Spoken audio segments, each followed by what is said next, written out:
नमस्कार विद्यार्थियों, मैं विकास जैन सहायक आचार्य राजकीय विधि महाविद्यालय कोटा आप सभी का राजकीय विधि महाविद्यालय कोटा के यूट्यूब चैनल पर हार्दिक स्वागत करता हूं।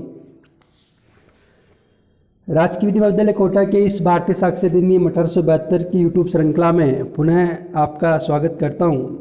हमने बात की थी अन्य व्यक्तियों की राय कब सुसंगत होती है, विशेषज्ञ कौन होगा, न्यायालय अन्य व्यक्तियों राय को कितना महत्व देगा, विशेषज्ञ की राय क्यों सुसंगत होती है।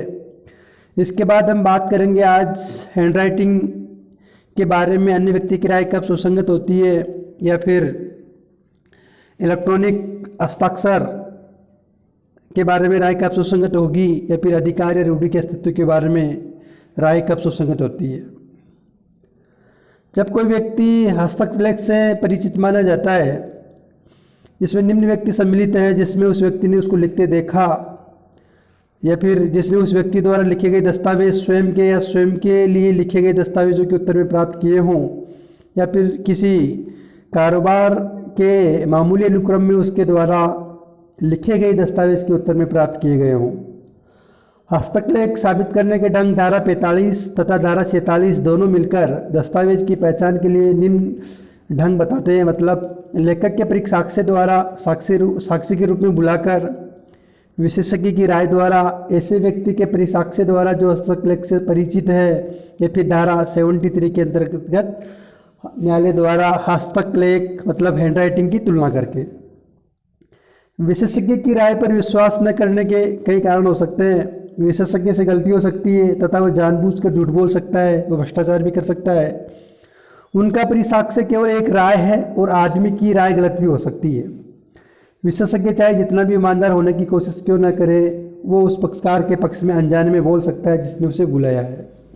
इस संबंध में थोड़ा सा अब बात करते हैं हैंडराइटिंग के बारे में, कि जबकि न्यायालय को राय बनानी हो कि कोई दस्तावेज किसी व्यक्ति ने लिखी या हस्ताक्षरित की थी, तब उस व्यक्ति के हस्तलेख से अर्थात हैंडराइटिंग से जिसके द्वारा वो लिखी या सिग्नेचर की गई थी अनुमानित की जाती है। परिचित किसी व्यक्ति की राय कि यह उस व्यक्ति द्वारा लिखी या हस्ताक्षरित की गई थी अथवा लिखी या हस्ताक्षरित नहीं की गई थी सुसंगत तथ्य है। इसमें एक स्पष्टीकरण दिया हुआ है जो कहता है कि कोई व्यक्ति किसी अन्य व्यक्ति के हस्तलेख से परिचित तब कहा जाता है जबकि उसने उस व्यक्ति को लिखते देखा हो, या जबकि स्वयं अपने द्वारा या अपने प्राधिकार के दिन लिखित या उस व्यक्ति को संबोधित दस्तावेज के उत्तर में उस व्यक्ति द्वारा लिखी हुई तात्पर्य होने वाली दस्तावेज प्राप्त की है, या जबकि कारोबार के मामूली अनुक्रम में उस व्यक्ति द्वारा लिखी हुई तात्पर्य होने वाली दस्तावेज उसके समक्ष बराबर में रखी जाती है। दृष्टांत लेते हैं। क्वेश्चन यह है कि क्या अमुक पत्र लंदन के व्यापारी क के हैंडराइटिंग में है। ख कलकत्ते में एक व्यापारी है जिसने क को पत्र संबोधित किए तथा उसके द्वारा लिखे हुए तात्पर्य होने वाले प्राप्त किए। ग ख का लिपिक है जिसका कर्तव्य ख के पत्र व्यवहार को देखना और फाइल करना था।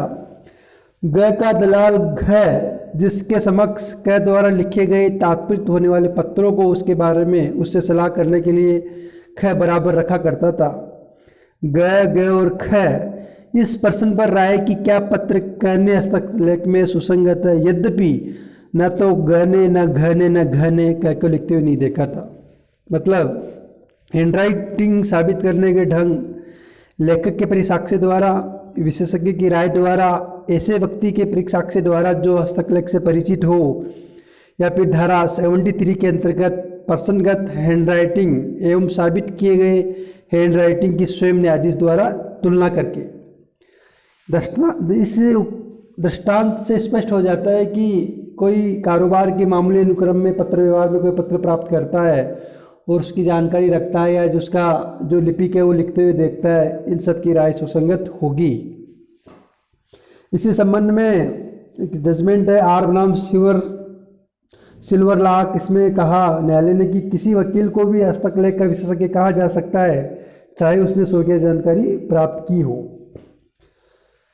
इसके बाद आते हैं इलेक्ट्रॉनिक हस्ताक्षर के बारे में राय कब सुसंगत है। जब न्यायालय को किसी व्यक्ति के इलेक्ट्रॉनिक हस्ताक्षर के बारे में राय बनानी हो, तब प्रमाणकर्ता प्राधिकारी की जिसने इलेक्ट्रॉनिक हस्ताक्षर प्रमाण पत्र जारी किया है, राय सुसंगत तथ्य है। इसमें कुछ महत्वपूर्ण बिंदु है, जैसे इलेक्ट्रॉनिक हस्ताक्षर के बारे में राय प्रमाणकर्ता प्राधिकारी की राय ले सकती है और उसकी राय सुसंगत होती है। क्या इलेक्ट्रॉनिक हस्ताक्षर उस व्यक्ति का है जिसके द्वारा वह किया गया तात्पर्य है। न्यायालय उस व्यक्ति को नियंत्रक या प्रमाणकर्ता प्राधिकारी को इलेक्ट्रॉनिक हस्ताक्षर प्रमाण पत्र पेश करने का निर्देश दे सकता है। हस्तलेख से परिचित कौन व्यक्ति हो सकता है, जिसने उस व्यक्ति को लिखते देखा हो, जिसने उस व्यक्ति द्वारा लिखे गए दस्तावेज स्वयं के या स्वयं के लिए लिखे गए दस्तावेज के उत्तर में प्राप्त किए हों, जिसने कारोबार के मामले अनुक्रम में उसके द्वारा लिखे गए दस्तावेज प्राप्त किए हों या उसे दिए हों। जैसे एग्जाम्पल है कि सोने की शुद्धता के प्रश्न पर एक साधारण सुनार की राय ग्राह्य है, उसके पास अनुभव को छोड़ कोई अन्य उपाय नहीं थे। पैरों के निशान के विषय में विशेषज्ञ का साक्ष्य ग्राह्य नहीं होता। दुर्घटना का कारण जानने के लिए यातायात के पुलिस अफसर को विशेषज्ञ माना जाता है। बहरे और गूंगे के स्कूल के प्रिंसिपल को विशेषज्ञ माना जा सकता है। उसके बाद बात आता है सेक्शन 48 जो कहता है कि अधिकार या रूढ़ी के अस्तित्व के बारे में राय कब सुसंगत है।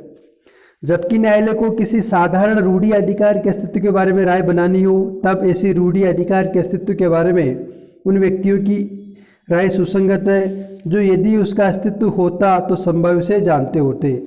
साधारणतः रूढ़ी अधिकार के अंतर्गत ऐसे रूढ़ी अधिकार आते हैं जो व्यक्तियों के किसी बड़े वर्ग के लिए सामान्य होते हैं। एग्जाम्पल, जैसे किसी विशिष्ट ग्राम के निवासियों का अमुक कूप के पानी का उपयोग करने का अधिकार आता है, इस धारा के अंतर्गत साधारण अधिकार है। मतलब किसी कुएं से गांव के सभी व्यक्तियों द्वारा जल निकालना तो एक रूढ़ी परंपरा के अंतर्गत आता है और इसके अस्तित्व के बारे में उन व्यक्तियों की राय सुसंगत है जो कहते हैं कि हमारे पूर्वज या हमारे द्वारा इस कुएं से अमुक पानी निकाला जाता रहा है।